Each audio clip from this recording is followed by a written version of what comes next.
তুলে নিয়ে আসে, নিজের চেম্বারে আটকে রাখে, আমাকে 1,00,000 টাকা দিতে হবে, তবে তোকে ছাড়বো, নাহলে তোকে চিড়ে ফেলে দেবো। আমি খুব দায়িত্ব নিয়ে বলি যে উনি ভারতীয় জনতা পার্টির কর্মী না, উনি তৃণমূল কংগ্রেসের একজন হারমাত।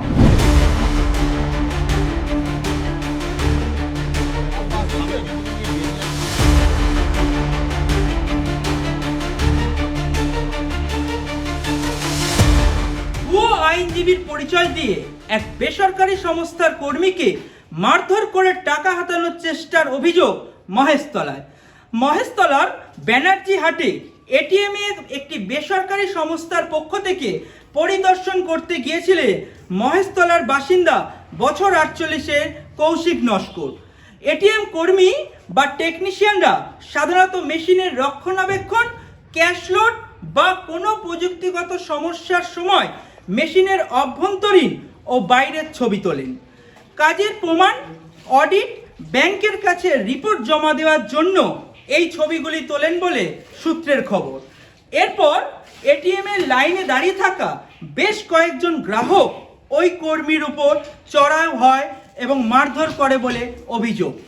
এরপর আইনজীবীর পরিচয় দিয়ে প্রবীর ঘোষ নামে এক ব্যক্তি এটিএমে কর্মরত ওই কর্মীকে মহেশতলা পৌরসভার 24 নম্বর ওয়ার্ডের পশ্চিম রায়পুর এলাকায় সায়ন্তনী কমিউনিকেশন নামে একটি অফিস ঘরে দীর্ঘক্ষণ আটকে রাখে এবং কৌশিকের মোবাইল ফোন ও গাড়ির চাবি কেড়ে নেওয়া হয়।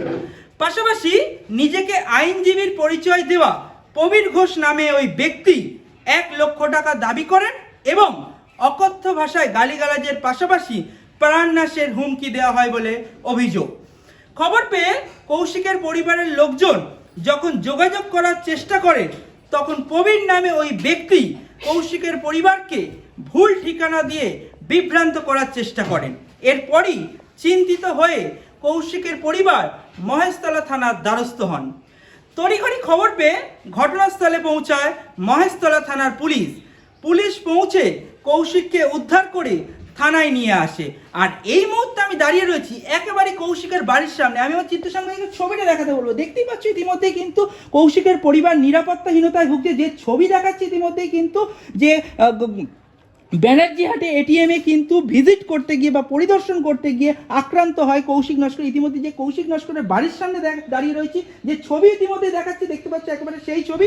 গতকাল ঘটনাটা এরকম ঘটেছে যে আমরা অ্যাক্সিস ব্যাংকের এটিএম সার্ভে করতে যাই। এরকম সার্ভে করছিলাম, করতে করতে একটু রাত্রি হয়, প্রায় 8টা নাগাদ। এটা কাদের আন্ডারে? এটা হচ্ছে অ্যাক্সিস ব্যাংকের পাল কম্পিউটার সেন্টার বলে একটা সংস্থা, তাদের সঙ্গে অ্যাক্সিস ব্যাংকের টাই আপ আছে। যেমন হিতাচি টাকা পয়সা ভরবার জন্য এরকম পাল কম্পিউটার হচ্ছে অ্যাক্সিস ব্যাংকে সার্ভে করবার জন্য। এই মতো অবস্থা সার্ভে করতে যাই, তো ওইখানকার কিছু লোক আমাকে ধরে নিতে, আমি নাকি ফ্রড করছি, যেহেতু ছবি তুলছি, এটিএম কাউন্টারে কিছু ছবি তুলছি, আমি ফ্রড করছি, আমি লোকের টাকা পয়সা চুরি করে নেবো। এই মতো অবস্থাতে আমাকে ধরে নিতে তারা গালিগালাজ করে, মারধর করে, আমার গাড়ি ফোন কেড়ে নেয় পর্যন্ত। তারপর এরপর একজন অজ্ঞাত পরিচয় ব্যক্তিতে আমাকে নিজেকে পরিচয় দেয়, আমি উকিল। আমাকে তুলে নিয়ে আসে, নিজের চেম্বারে আটকে রেখে বলে, আমি সব সালটা দিচ্ছি, তোকে বাঁচিয়ে দিচ্ছি, আমাকে 1,00,000 টাকা দিতে হবে, তবে তোকে ছাড়বো, নাহলে তোকে চিড়ে ফেলে দেবো। দাদা, যে একজন আইনজীবী হয়ে এখানে কি বাঁচানোর চেষ্টা করছে? আপনি তো নিজে কর্মরত অবস্থায় ছিলেন, আপনি নিজের পরিচয় দিয়েছিলেন তো? হ্যাঁ, আমার কাছে আই কার্ড আছে, আই কার্ড দেখেছে ওনারা, দেখে বলে ডিপার্টমেন্ট অফ অ্যাক্সিস ব্যাংক বলে কিছু হয় না, এসব ফেক আই কার্ড দোকান থেকে বানিয়ে দিয়ে ফ্রড করছি।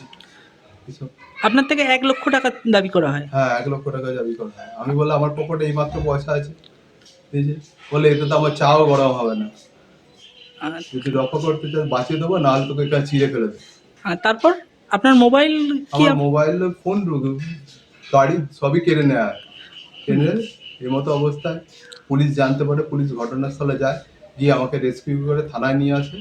তারপর থানার আমার কাগজপত্র দেখে বা আই কার্ড দেখে বুঝতে পারে না, বা অ্যাক্সিস ব্যাংকের অথরিটি পার্সনের সঙ্গে কথা বলার পর বুঝতে পারে যে ইনি সঠিক ব্যক্তি, আমাকে থানা থেকে ছেড়ে দেয়। দাদা, আপনি কি কোথাও নিরাপত্তাহীনতায় ভুগছেন এই ঘটনার পর? অবশ্যই আমার তো ভয় লাগছে যে এরকম যদি বারবার ঘটতে থাকে তাহলে তো আমার সংকট হবে, জীবন সংকট হয়ে যাবে। প্রশাসনের উপর কি আস্থা রাখছেন? অবশ্যই প্রশাসনের উপর আস্থা রাখছি, কারণ ওনারা আমাকে যেভাবে হেল্প করেছেন, আমি ওনাদের কাছে চিরকৃতজ্ঞ থাকবো।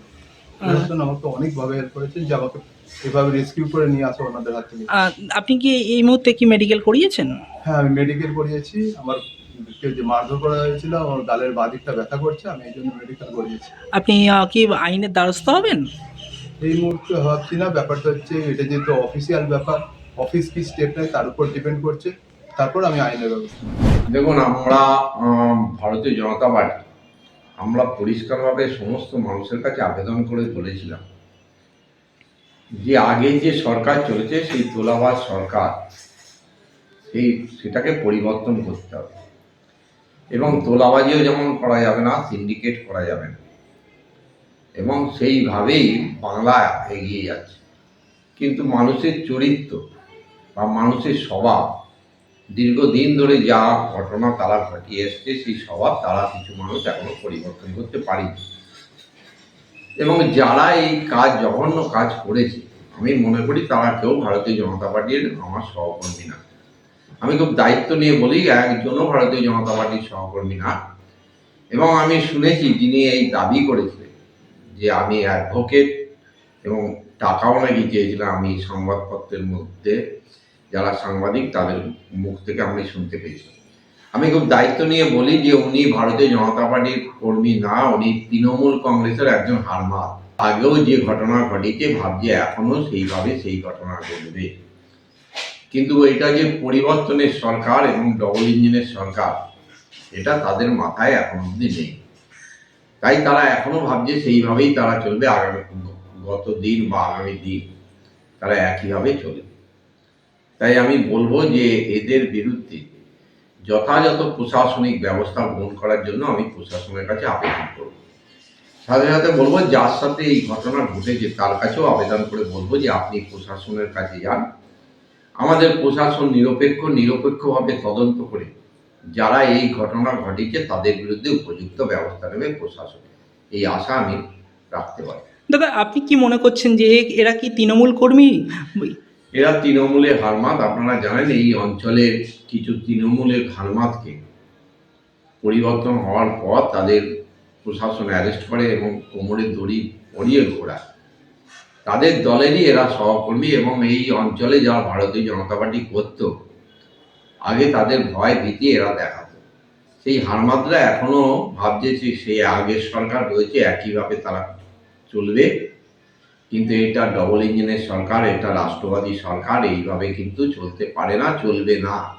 খুব পরিষ্কারভাবে বলি যে যারা এখনো ভাবছেন এইভাবে চলবে না, আগের স্বভাব পরিবর্তন করবে না, তারা ভুল পথে হাঁটছেন, এই কথা আমি পরিষ্কারভাবে বলতে পারি। দাদা, অভিযোগকারীর পরিবার নিরাপত্তাহীনতায় ভুগছেন এবং তারা কি প্রশাসনের উপর আস্থা রেখেছেন, তো এই বিষয়টা নিয়ে আপনি কি বলবেন? দেখুন, আমি দায়িত্ব নিয়ে বলি প্রশাসন এখন নিরপেক্ষ, এবং সেই প্রশাসনের উপর সমস্ত মানুষ আস্থা রাখতে পারে, এবং প্রশাসন যথাযথ ব্যবস্থা নেবে। এরকম কোনো ঘটনা যদি ঘটে থাকে এবং তার বিরুদ্ধে যদি প্রশাসনের কাছে যায়, প্রশাসন আমার বিশ্বাস যথাযথ ব্যবস্থা নেবে। সেইভাবেই প্রশাসনকে আমাদের সর্বোচ্চ স্তর থেকে, রাজ্যের তরফ থেকে বলা হয়।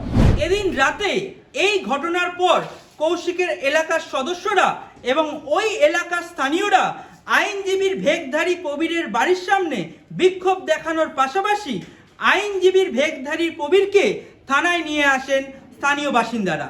এই ঘটনার পর এটিএমে কর্মরত কৌশিক নস্কর নিরাপত্তাহীনতায় ভুগছেন। মহেশতলা থেকে বিশ্বজিৎ নস্করের রিপোর্ট, বাংলা হান্ট। আরো ভালো ভালো খবর দেখতে সাবস্ক্রাইব করুন বাংলা হান্টের ইউটিউব চ্যানেল। বাংলা হান্টের আরো খবর দেখতে নজর রাখুন। বাংলা খবর মানেই বাংলা হান্ট।